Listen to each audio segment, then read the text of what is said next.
I'm reporting to the cloud, Michael. Okay, great. Thank you. So just a quick introduction.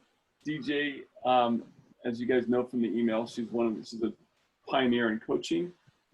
Her personal mission is to rehumanize work with this focus on healthcare industry. She's also very passionate about team. She's an award-winning game changer. Was president of ICA from the beginning, one of the very first global board members.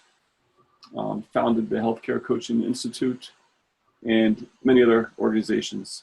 So I don't want to take too much time away from our presentation, but thank you very much, DJ, for your time today and your generosity. And we're looking forward to this hour with you.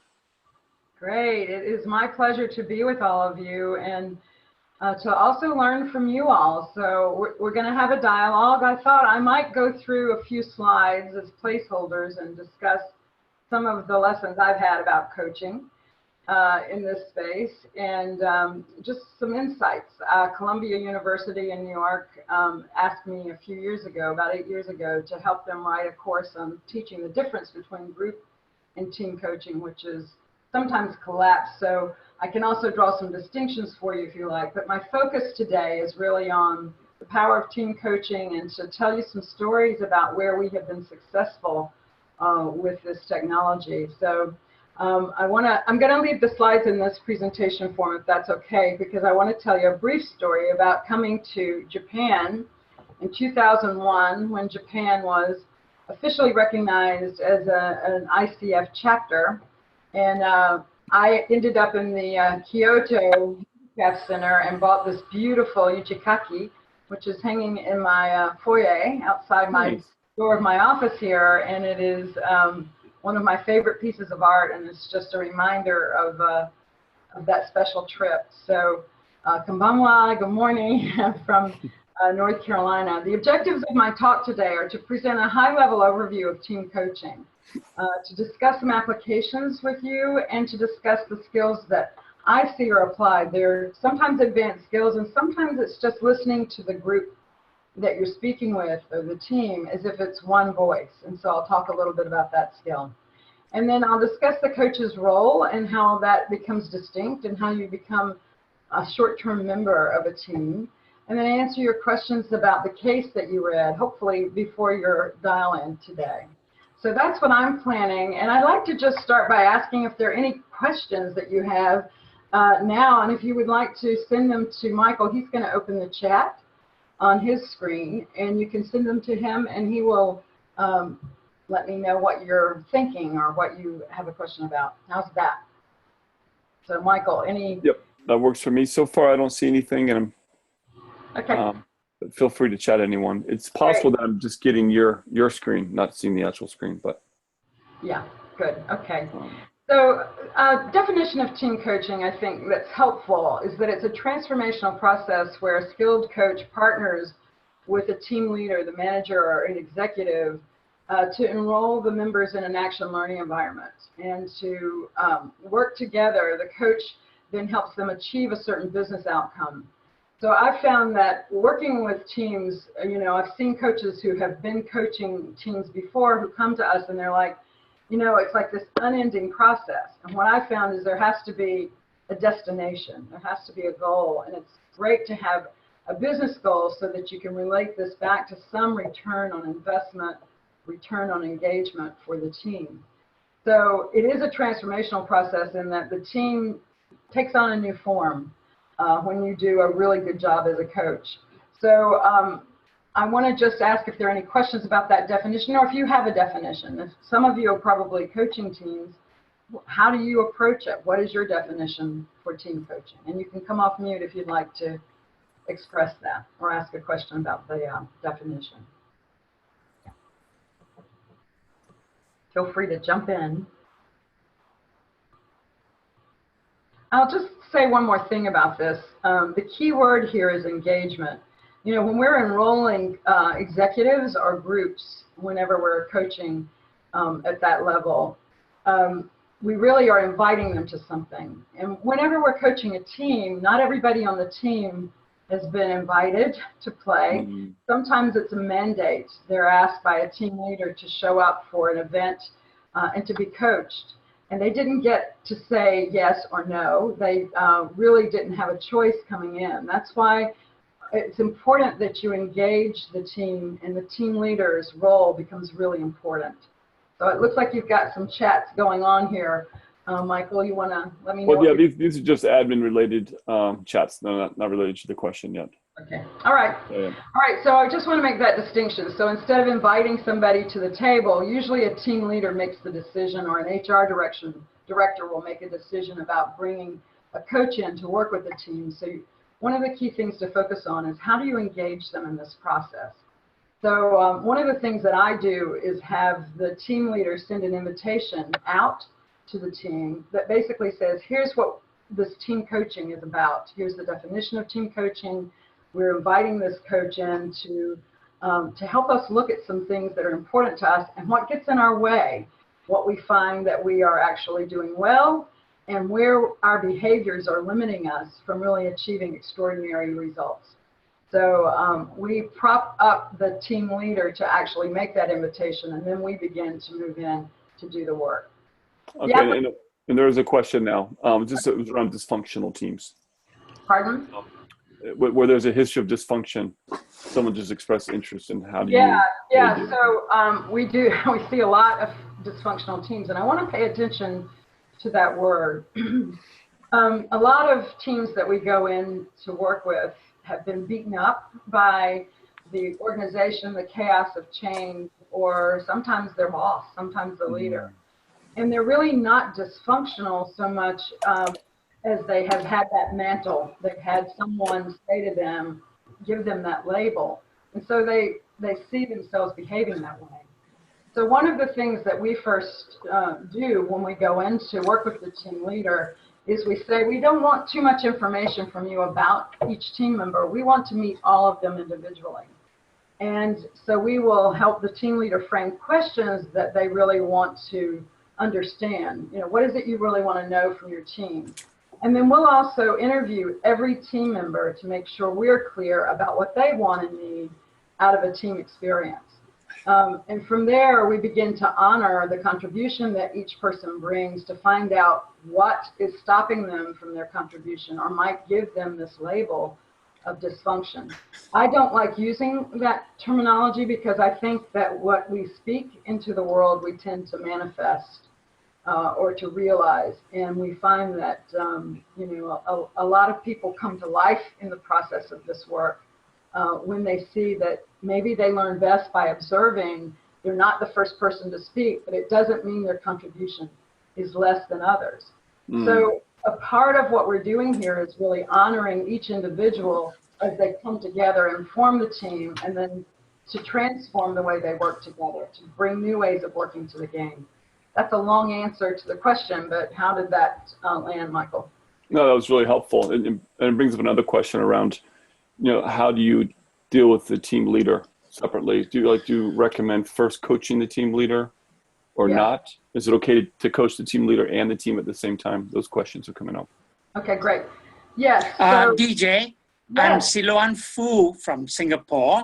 Hello, Siloan. Hi. I love your definition of team coaching, especially the word, key word is engagement. Now, having worked with global teams and having worked with cross-cultural teams, I find that there are additional challenges because then you have got to deal with language. Let's say the Japanese are not very well versed and the PRC Chinese and Vietnamese not very well versed with the English language as a language of business. The cultures are very different and the history and economic development are very different, say from Silicon Valley, okay? Right. Silicon Valley. So I think in those kinds of environment, the challenges for a team leader are multiplied manyfold. I was just curious about your comments. Yes, so was this your question as well that Michael just gave me about the team leader? Yeah, so now you've got 3 questions. You can answer them as you choose.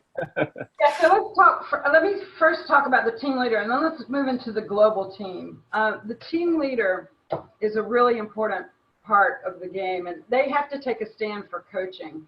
So I always coach them at least for 4 or 5, 6 sessions prior to bringing the team together. And I bring the team together, or we do, for an offsite. But I want the team leader to understand that my role is to really support them. And also the best coaching is one that conveys coaching skills just in time to the team leader. So I define my role in those first 6 weeks with the team leader as one of looking at what they're doing that contributes or stops, limits the team, but also to really have them trust me and trust that my process is going to work. So one of the first things I also ask them to do is to sit on their hands. And in the US, that means don't be the first person to speak with your team whenever we bring them together. You know, I get clear about what the leader wants, what the mandates are that they're responding to in their organizations or that they're driving. But I also want to hear what people naturally know about the mandates and what they're bringing to the game to drive performance. So I ask the team leader to step back on the first day that we work together and just to let me run the process of bringing to life all of the ideas of the group, you know, in a way that's different or, you know, uncommon for the team. So once we have that established, then the team leader will I work with them before the individual coaching sessions, which run after the 2-day offsite where we frame goals, we frame a game plan. Then we go back and look at a series of calls or sessions, virtual sessions like this, where I'm coaching the team. And then I have the team leader begin to step up so that by the time I end a 4-month process with these teams, the team leader is really driving the process and I am supporting them. So it's really a way of conveying coaching skills just in time to the team leaders so they become more empowered to work with their groups or their teams in different ways. So that's one thing I would say about partnering with the team leader, which is critical. Because a lot of times we are brought in by an HR function or a training function, and the team leader says, "This is my job. Why are you here?" And so we have to engage them again and have the trust developed. So answering the question about the global team, you speak to a culture I've found in coaching around the world before you speak to the individuals in it. And so I think it's very complex to have a global team with people from different parts of the world involved. That's why having a code of conduct for the time that you're going to work with them, and we call it a team charter, is really important, including your role. Having your role spelled out. If it's language that's important, even the pace, you know, that I'm taking with you all today might be a little slower than I take if I'm working with people who know me or who are here in the US. So it's really important that they understand your role as a coach, but they also have a say about what they expect of you, and if there is a need to translate, what they're going to do to translate your language. But it's more than just the language and translation, right? It's the cultural understanding, it's the business understanding, and how you bring that to play, how you honor that when you're coaching a team to drive a performance or drive toward a goal. So it's not just behaviors that we address, but it is sometimes the business performance. And so there's a need to be both facilitator as a team coach and a really good coach. Did I answer your question so far? Yes, thank you. Yeah, good. Michael, did you have another question that I missed? No, it was great. In my experience, the times when the engagements haven't gone as well is when I didn't coach the team leader. So I think it's right on. Yeah. Yeah, and you know, so I think I probably personally coached over 300 teams. Wow. You know, we've coached you know, thousands of teams now as a team. I have 16 coaches that work with me, and we're beginning to drive our process out around the world, you know, in a training. But so we've had some lessons, right? And when it doesn't work well is when the team leader cannot really champion the work. They don't play, when they think their role is just to sponsor but not to really participate or be engaged. That's when things can really fall apart. So yeah, so let's talk a little bit about the applications for team coaching in case this expands what you're thinking about now. But did I have someone who had a question? Yeah. No, that's it. Thank you. Okay. Some of the applications, and the ones that we've had the most success with are at the top. The sales team, high-performing sales teams, it's like, where do you go with that, right? If you own a company and your commercial operations are driving performance, driving stock prices, you know, that's where your revenue base is. How do you take a high-performing team to another level? And that's one of the best places for a coach to play, because you've already got people who are engaged in their work usually. They're committed. And so how do you really stretch them? And that's a fun place to look, because you ask them, you know, what would happen if you had the magic wand that would take you to a whole new level? What would you create or recreate for the business? The low performing are middle of the pack, and they need to be boosted to really elevate their games. That's another place that we've seen impact. And then the new manager, really critical that the new manager gets help in assimilating into a team, particularly a historically mature team. In the case of some pharmaceuticals we've worked with, you know, sometimes a new person is brought in, a really junior person, to expand their skills, and they're given a 2-year rotation as a manager, and they inherit a lot of people who are really happy in the sales role and been there for 37 years. And so there's sometimes a real head jerk for both the manager and the team. So this is a great application for our work as coaches. Project teams are great too. Even if they're going to be a temporary team, a coach can help bring things together in an accelerated or quick way to accomplish something that they might have trouble with if you're not there. To have them really get their plan together, but not just focus on the facilitation piece, but all the behaviors that people bring. Because when project teams come together, usually there's somebody who's trying to make a point or doesn't really understand the full contribution of everybody around them. So getting that code of conduct or behavior outlined for everybody is a good place for a team coach to work as well. Innovation teams, leadership teams, you know, getting a CEO and a division head together with their direct reports so that there's a better process of communication. When I've seen teams not work well across the planet, it's because people are not on the same page. They're not communicating well. So just if the only thing you did was to get a real communication plan for what they're driving as mandates from the company, that would be really helpful for everybody who reports to that leadership team. So, you know, the higher you go in the organization, the more impact you can have sometimes. The global work teams, you've heard us talk a little bit already about that, the often virtual, and then the new leader assimilation, jumpstarting the team, and cultural initiatives. The one white paper that I sent to you was about a cultural initiative that was a 2-year commitment from a company that really wanted to address a low-performing engagement score. And they did that with the white paper.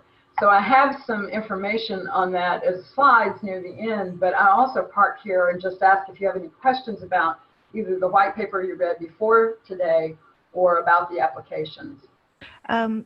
Eliza here, DJ. Could you, hi, thanks very much. Could you also share with us a little bit about conflict resolution?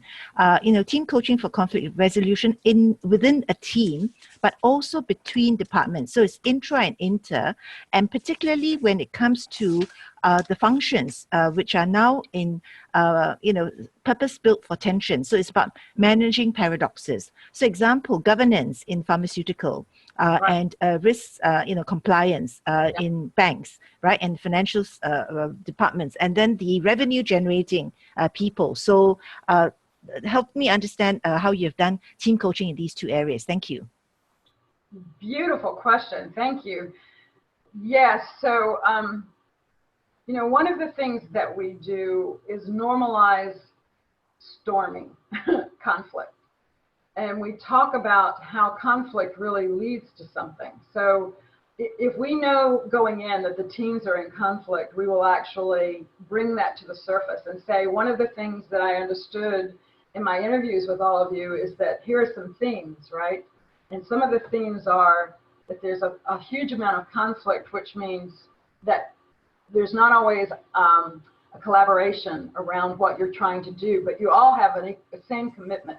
So let's talk about what you gain from the conflict, the source of the conflict, and what you're going to do about it. So we actually use that as a platform for new agreements.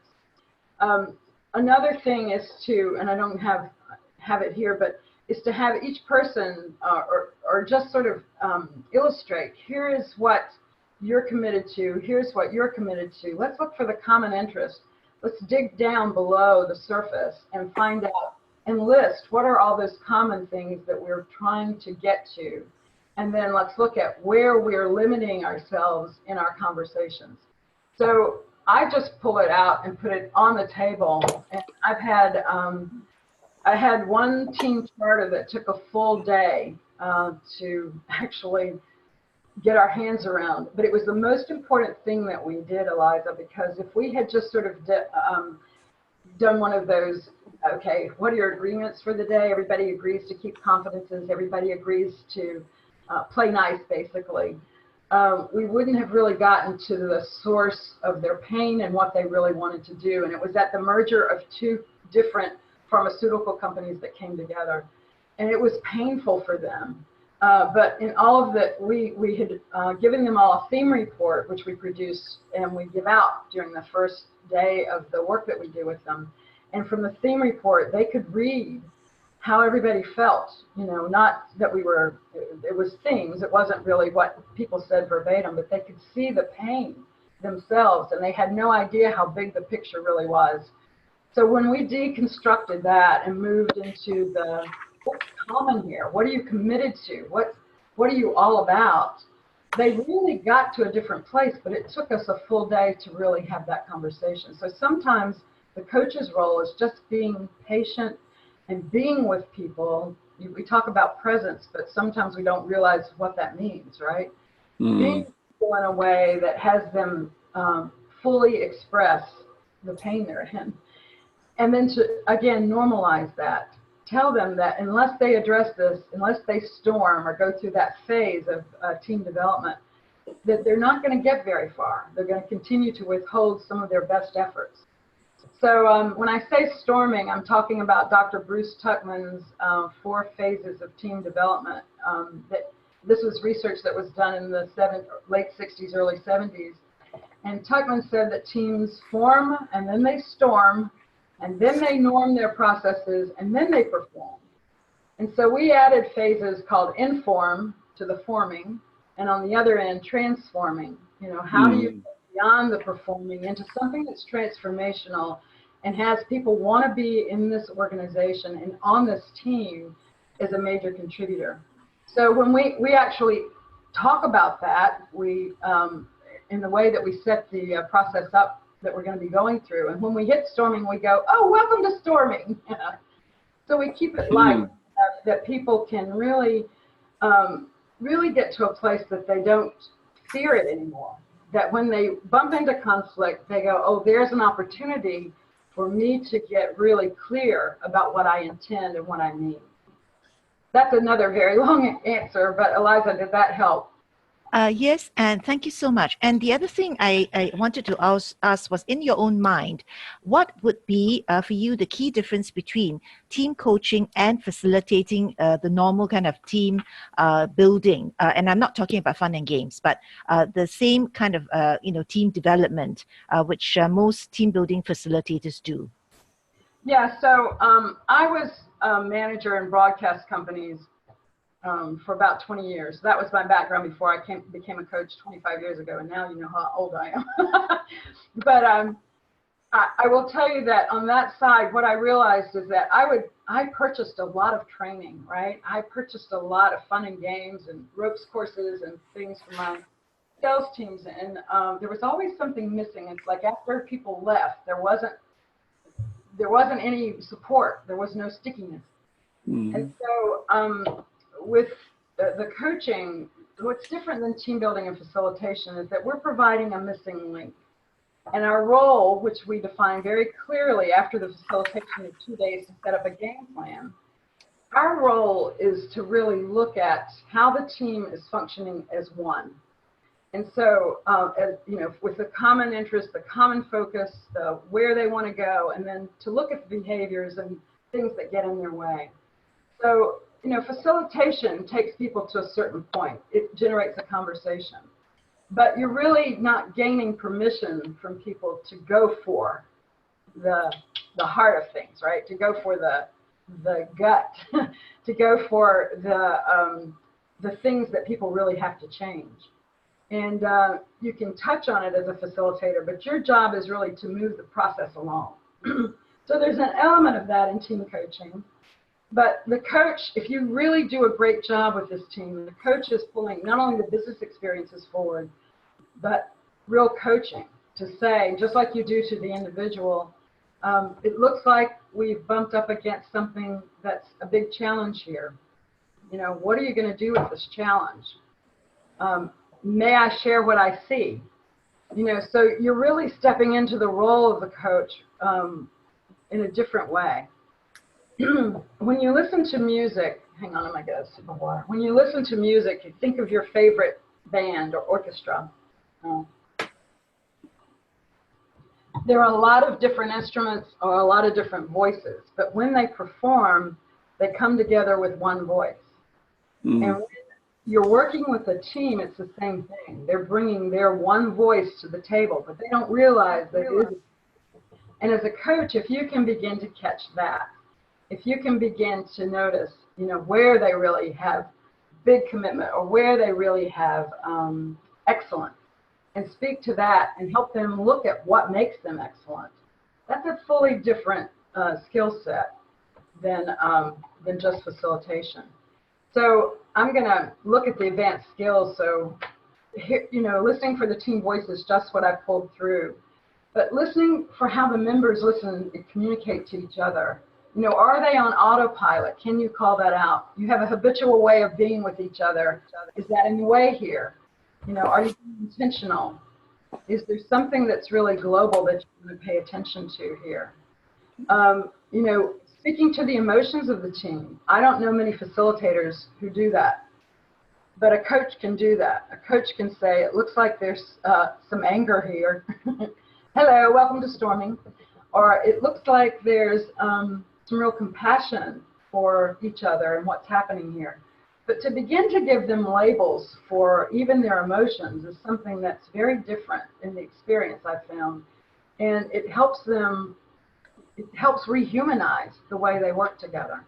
Because there's typically a lot of pain, even in high-performing teams.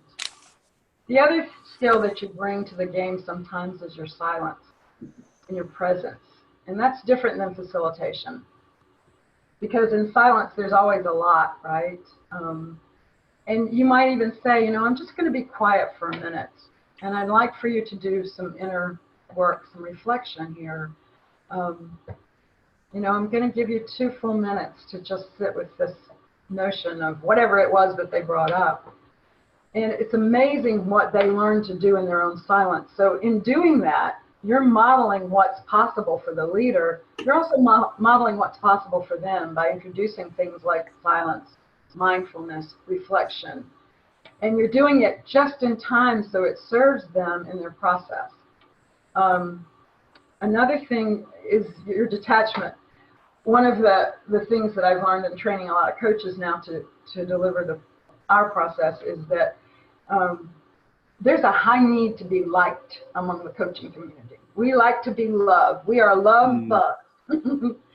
And because we have a sometimes high need to be liked or to be recognized or seen in our work, we can become attached to the results. And we have to say in the beginning in our agreements with the team leader and the team, we are not going to produce your results. We are going to help you accelerate, you know, the behaviors and all the things that make you work well together so that you produce the kind of results you want. But I'm going to say what I see, and then it's not my goal, right? Whose goal is this? You created this process. You created your game plan. You created the business. My job is to help you realize the excellence.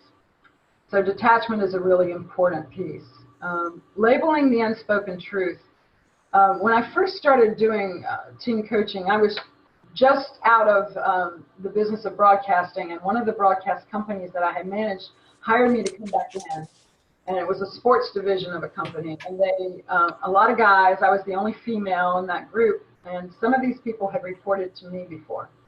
So it was a real interesting dynamic, but I listened to them. We were setting strategy for them for the coming year, and I looked around the room, and I had just enough coaching skills to be a little bit dangerous.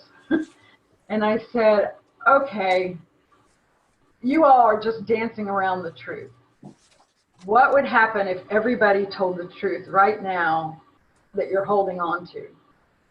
And just my asking that question was like, whoa, they sat back on the hind legs of their chairs. And when they started saying, well, we would sell off a piece of the business, they would retire a couple of people who were retired in place.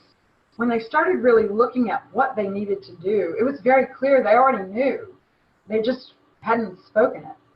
So, so speaking the truth that you see, and even asking that question, what would happen here if everybody told the truth that you've been waiting to tell, would be huge for a lot of teams. And then to have that processed out in a facilitation so that you get that listed so people can look at it, helps frame where they want to go next and what they want to do next. I just want to stop and make sure I don't have any questions because I saw there's some stuff going on in the chat room. So yeah, there was a text question from Ray. He asked if you could briefly go through the approach in the previous slide in a bit more detail when you have time. Sure, yes, I will do that. So I think it's important that we look more at the advanced skills, and then I'll go back and look at the actual approach, and then I'll talk to you a little bit about my process and case study. Yeah, one of the other things I would say is celebrating movement and learning. And you're recording this, so you're going to be able to go back and look at some of these things. But I'm finding that there's not a lot of celebration. And if it is, it's so brief, people don't really feel recognized or rewarded for the work they're doing. So as a coach, one of the things you do as a team leader is you're teaching them how to really celebrate all the accomplishments, the little things that build into the bigger things for the organization. And that's gone missing, and people love it. So I've had really simple things, like I had one team leader who was new, inherited an elder, mature team, and she didn't have a lot of budget, but she did a Frigidaire refrigerator award with a magnet that she gave to people who were giving a high performance. And one guy who had been in the company for, I think, 39 years, went home and took a picture of him taking all of his children's and all of his grandchildren's stuff off of his refrigerator and putting his big sign up for everybody in the family to see that he had won this silly award with a silly magnet. But it meant something to have him recognized for his contribution to his team. And just simple things like that, so rewarding the movement. So I have the team leader come up with some way of recognizing somebody every week, an individual, where it's not something that's false, but it's something that's really honest and a beautiful way of acknowledging the contribution. So celebration, and then conveying the coaching skills, finding teachable moments for people, because at the core of what we do, we are really amplifying great communication, right? And so we're teaching that just in time for people, and I can't underscore that enough. The other thing is to trust your intuition and your discernment and to draw distinctions. So when you see that the team leader is really parenting, or the organization has a parental way of approaching their teams, one of the things to call out is that, if you really saw them all as adults, what would your question be? Stop parenting and start participating with them in a different way. So whatever your distinction is, bring it forward in a way that people can really grasp the possibility of what's better than the way they're behaving. The other thing is lightness. Even in the way that I'm approaching you, the lighter you can be, and sometimes coaches are very serious, particularly if we have OD backgrounds and we have change management processes and we really are intent on them getting it. The lighter you are, the more open they're going to be with you. And so just watch your own process and notice, when am I being the boss? When am I actually taking the stand of being the expert? And when can I really just play with them in a way that has them stop toiling or efforting so much around some of the things that they're challenged by. So I just, offering key distinctions for you to think about here as we look at the process. And another question did come up. Is this a good time? Yeah. To read it? It's a longer one, but it says this is from Uma. How do you handle hierarchy in a group? How do you create the psychological safety in a group, which you've already spoken to? The other side of this question is that when and if people have spoken their truth, how do you handle the issue? Could you please share some tools that might be effective? Right. Yeah, so they speak their truth and there are issues, right? Right. In the case of, so I'll go back to my first experience to keep this simple. The first experience where there's a need for us to get a piece of equipment delivered that's been back ordered for 2.5 years. We need to retire the 2 people who were retired in place, who were just sort of phoning it in. They weren't really showing up in a big way. We need to have our sales team amp it up. They are really not working at a very high level. They're all on salary, so we need to adjust their compensation. So we took a list of everything that they recognized, and we said, okay, who's going to take ownership of these things? And we categorized those into strategic drivers. Some of that was a reorganization around the business. Some of it was a way of incentivizing the sales team. So that became a whole different strategic driver. And we came up with 4 different strategic drivers that would address these truths that they had surfaced as business issues. So again, we just sort of normalized that those things are very real for you. And until they get handled, you're not going to be very successful. So in 4 months, they handled every item they came up with. Those truths became their platform for how they were going to move forward. And at the end of that 4 months, they delivered $2 million in addition to their budget that wasn't anticipated. They had the piece of equipment that was back ordered on its way to 700 affiliate stations, TV and radio stations. They had done everything they set out to do. They retired the 2 guys that were retired in place and put a new team in place for their sports broadcast. They had everything handled in 4 months. And the guy that hired me in looked at me and said, well, that was extraordinary. You need to call this the extraordinary game. And so I did. And that was the first version of the work that we did, which has been retitled The Team Advantage. But it was all around surfacing the truth. And so, what I find is people really know what they need to do.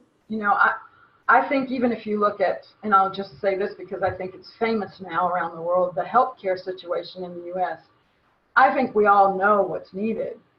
But there's so many, difficult things going on around that, political things that, and sort of sacred cows, we call them here, that we just can't get beyond the politics to get things done. And that's true in organizations. And so one of the things that as a coach you may call out is just the politics. Is this really important? Is it a political conversation? Are you protecting something? That's another way of having, offering distinctions. It looks like you're protecting something here. If you were really free to do what you wanted to do, what would you do differently? And you hold it out as a possibility so that you're shaping and reframing the potential. So, that company hired me to do 6 more of those processes. And it became something I went to school on because I saw patterns. And that's when I sort of discovered that there was really an overlay, if you will, of Bruce Tuckman's theory on top of the work that I was doing. So I didn't know what I was doing really at first. I was just coaching. But, putting the process in place to coach around really became, a winning formula. And this is a part of the key focus areas and sort of the foundation of how we got to where we are, which was to look at how do you design and assess coachability for the team? and test the leader's perceptions of the team. That's in your first encounter with the team leader. And then you create the foundation. In our case, we do a 2-day offsite where we've coached the leader in advance, we've created safety, and we come in with agreements to set some transparency in place and to define our role and to really get them focused on what they're wanting to be about. And then the process includes guidelines, agreements, it's goal focused so that there's some business game at play. And then we outline the stages, as I told you before, in the informing or storming, so that we have given them what is occurring in the background and where we're going to be addressing their needs. And we say, look, guys, you know, you were in this conflict last week, but look at where you are this week. So we call out the movement. And because we're with them for a period of 16 weeks, that's a really important thing to do, is to let them know that they've moved off something that was really painful. And sometimes the storming will last for a little while. Sometimes the conflict, Eliza, to go back to your question, will, you know, take 2 or 3 weeks.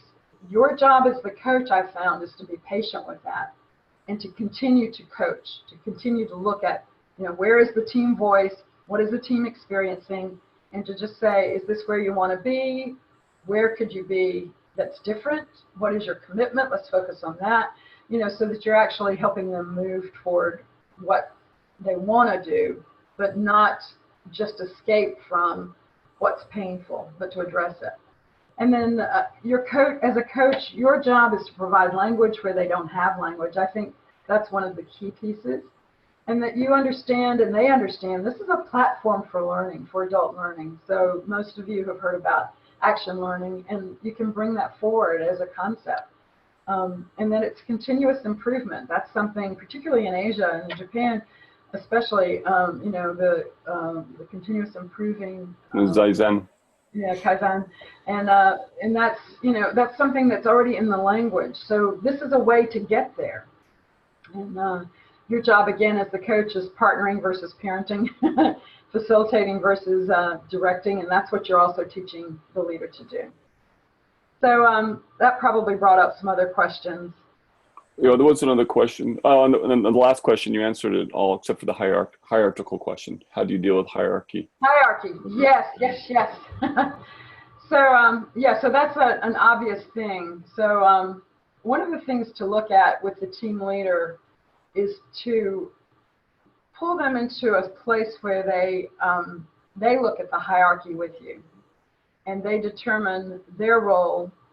And you know, you're going to have to also adapt, right, to if there is an obvious hierarchy, to what that team leader is most concerned about, what they're preserving, what they are. And I'm going to say, I introduced the concept of fear versus care.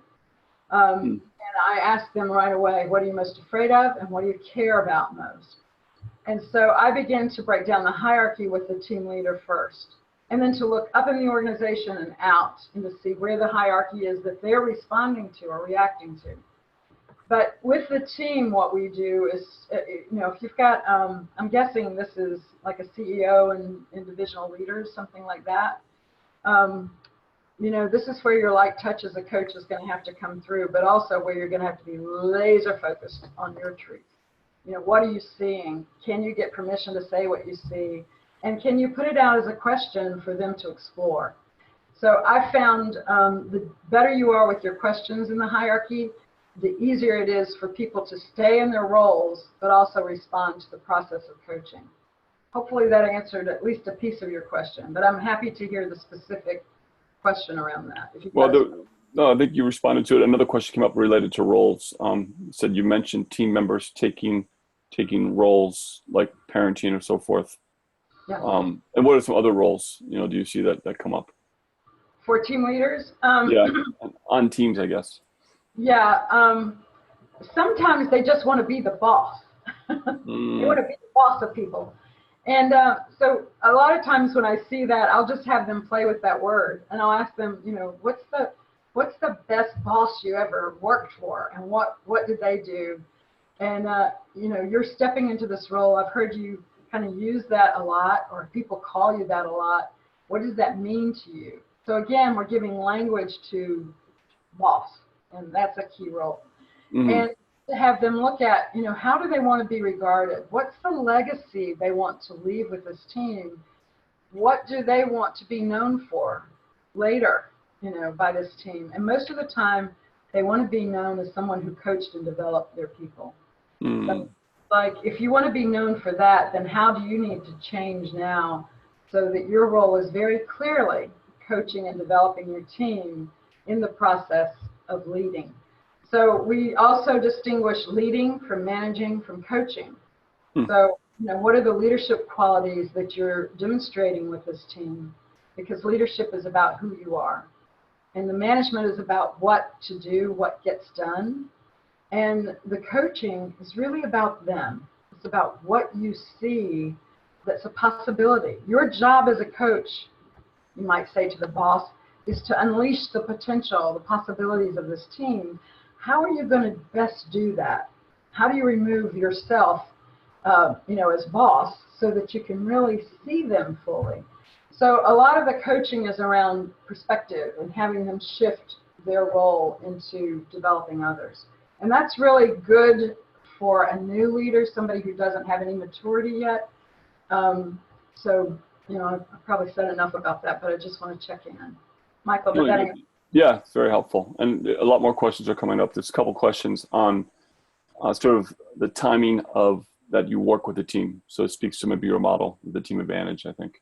Yeah, in the team advantage, we coach the team leaders 6 to 8 weeks in advance. And then we have an on-site 2-day process that we go through that basically builds we have them go through a game, a simulated game. Then we go into a team chartering from having the theme report delivered that we've gathered from interviewing all the team members.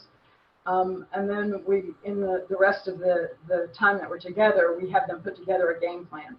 So it doesn't really matter what the company's strategic plan for the year is or whatever. What we're doing is giving that team permission to go for something extraordinary that they see and they want to play for, where the team members take ownership.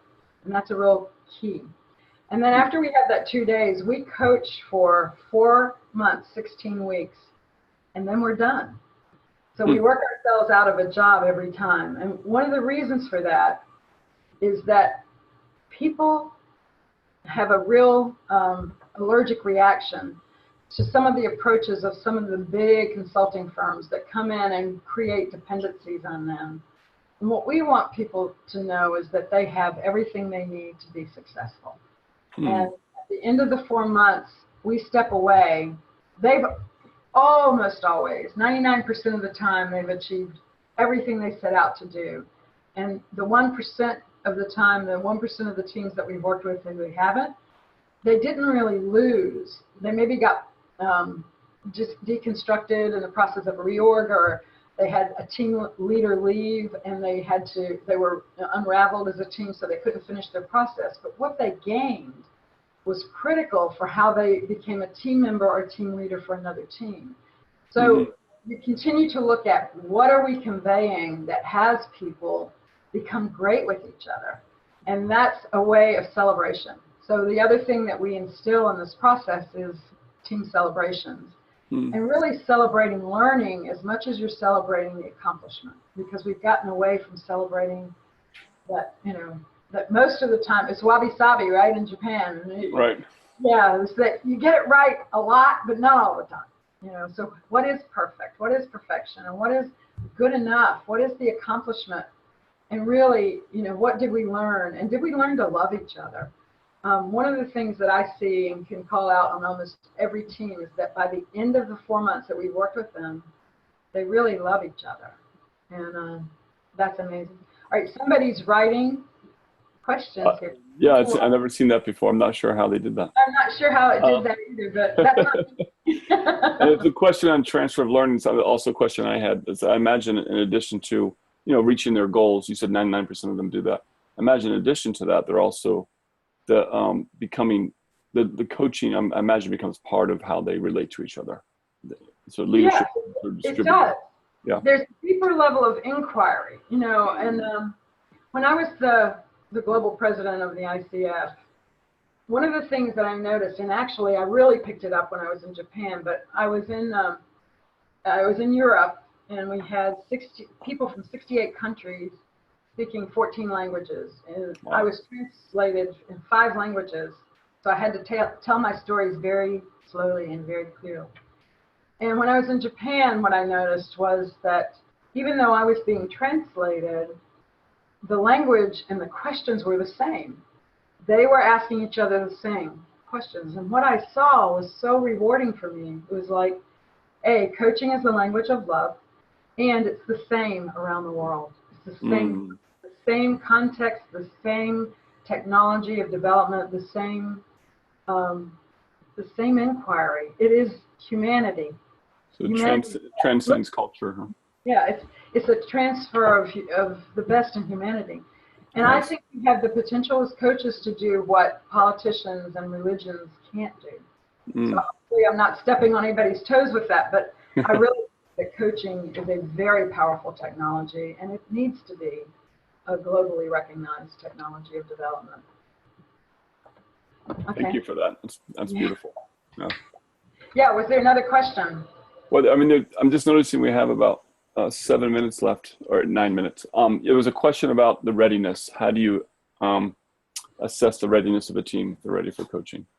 Yeah, so in the work that we do, we have a readiness assessment, and we have one for the coach to look at for themselves with the team, and then we have one for both the team leader and the team members, and it's in the materials that we use. But, you know, if you're assessing readiness, one of the things is just to ask yourself on a scale of 1 to 5, is this team leader coachable? And if not, why not? And what do we need to do to get them to a coachable place? That's the first place, to make sure that you're going to have success. And the second thing is to look at the team members, both with the team leader, but also when you're interviewing all of them. Are they coachable? You know, were they forthcoming with me when I had the interview with them? Most of the time, when you pay attention to an individual and you have a phone call with them or a meeting like this to learn more about what they want from their team, they can't wait to tell you everything. So, you know, so most of the time they're very coachable. We have had people who came to a team event and they weren't a good fit for the team. They were miserable. The team leader knew it. They knew they were a problem. They knew that, you know, that they had been on probation or, you know, a warning of some kind. And so when they came in, not only did they tell the coach that going in, but they also showed up that way. And so we had done a little bit of coaching to prepare one woman in a team, for example. She came in and she said, I really don't want to be here. And so we made that okay. We said, okay, and here are your options. You can leave. You don't have to participate. And if you do, you need to know what the consequences are. So that's not my ball of wax. That's the team leader's ball of wax to handle. And we just asked questions. And she went into the ladies' room. We would coach in teams when we do this work. One of the coaches walked into the bathroom, the ladies' room, to check on her. And she said, I don't want to be on this team. I don't know why I'm here. And the coach did a beautiful job. And 5 minutes later, they came back into the room and she said, you know what? I could probably be best friends with all of you. I'm not. I've been a pain. And I don't want to be here. I've got other opportunities in the company. I'm going to take those. I wish you all the best. I don't belong on this team. She quit right there. People were like stunned. But it was the honest thing for her to do, and it was such a release for the team. They had been walking on, you know, glass or eggshells trying to work around her. So a lot of times, you know, when you're telling the truth, things like that show up, and you just have to be, as a coach, you have to be prepared for anything. Mm-hmm. I know we didn't talk about the Santa Fe case study. It's pretty well defined. It tells you that it's possible to run 60 of these team processes at one time simultaneously and to have great results to address, you know, a cultural issue. You know, so for you all, I think it's important that you understand that there are some processes out there. There's mine, there's, you know, Peter Hawkins. There are a bunch of people, not a bunch, there are a handful of people who have been working with teams and coaching teams for a long time, probably some of you, that have processes that you might teach or that you can learn, that you can take forward, that will make you work faster with teams as a coach. And that's where we're going to have, I think, real traction and real impact. And I think even working in governments, we work in city governments now. We've worked in federal government, and I think it's important that we do a great job with team coaching. So use that as an example. It's got some good models in it. And I'll just leave you with this.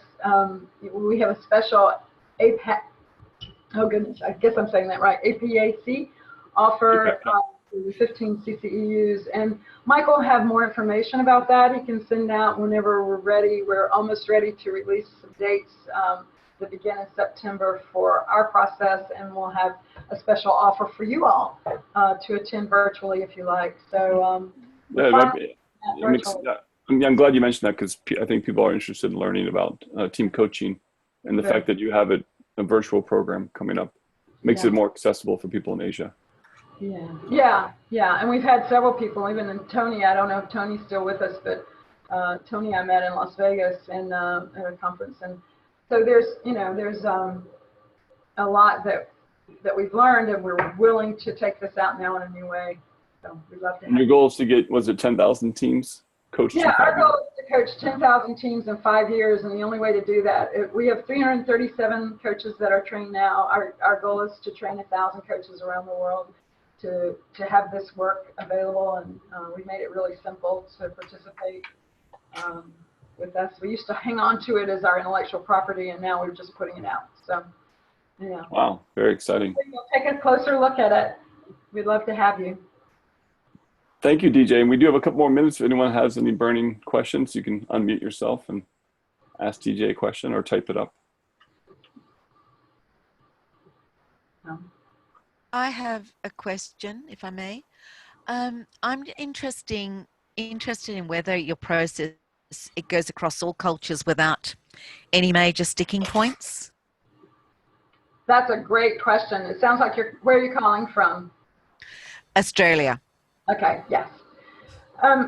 So we set this up in the form of a game plan, and we use the notion of game and play and some neuroscience around why, where people have gotten stuck in their amygdala and in their, in the way they've evolved to have a relationship with work, basically, so that it's so fear-based and protective. So we bring them into the form of a game, and we talk about childhood games, and everybody grew up learning about other people and playing games. And so we do that. Now, in some cultures, playing a game has a different meaning than it does for some in Europe and in the West. But most cultures have taken to it kindly. And what we're looking at is how do you translate playing a game into, so it's sort of the original gamification, if you will, into moving into the business of a game plan. Because most businesses call their strategy work or their pillars, their strategic pillars, priorities, etc., a game plan at some point. So we translate it into game plan and then into ownership. Who owns the game plan? So yes, so sometimes we've had people in Paris, for example, in Santa Fe, who said that sounds very Western or very, very U.S. centric, and we were like, okay, well, it could be, but let's look at where game translates to what you're doing as well. So we watch the language where we are. We've called it we call it different things in different places. We call it leadership advantage if we're working with a CEO and their team. We don't call it the same team advantage process, but it's the same thing. We run the same process. So that's a great question, though. Thank you. Did that answer the question? Yes, it did. Thank you. Yeah. But in Australia, it flies. Sorry? it should fly in Australia, yeah. Yes, we've got some game players. Yes, you do. Well, thank you very much. This was a great presentation. It's a lot of information, but groups are and teams are so dynamic, and there's so much to learn. So it's very exciting. I really appreciate this generosity and your time today. I appreciate the invitation. I love to meet coaches, particularly coaches outside of my little world here in North Carolina. So it's great to see you all, to see your faces, and to know you. I hope we meet someday. And we're going to record this so people will be accessible to the other. We have 250 members in APAC. Great. And also people that were on the call today would like the slides. Is it possible for them to get the slides? They'll have the presentations in the recording. Right. Okay. Yeah. So I'm going to post this then when we leave to the cloud, Michael. You'll have that. Okay. Yeah, and then when you do that, just send me the link. And yeah, I have no problem with you having the slides. None. Okay. Great. And if you want to contact her, it's the Team Advantage. There's the website there on the bottom. Yeah. Team-advantage.com. My husband is my business partner, Barry at pyramidresource.com, or I'm DJ at pyramidresource.com. Don't hesitate. I answer my email. Great. Yeah. Thank you very much. This is beautiful. Yeah, thank you. Have a beautiful evening, a good sleep, and I will have a great day because I know you have had one, and I'm right behind you. So thank you. Yay. Thank you so much. Yes. Thanks a lot. Thank you all. Thank you all.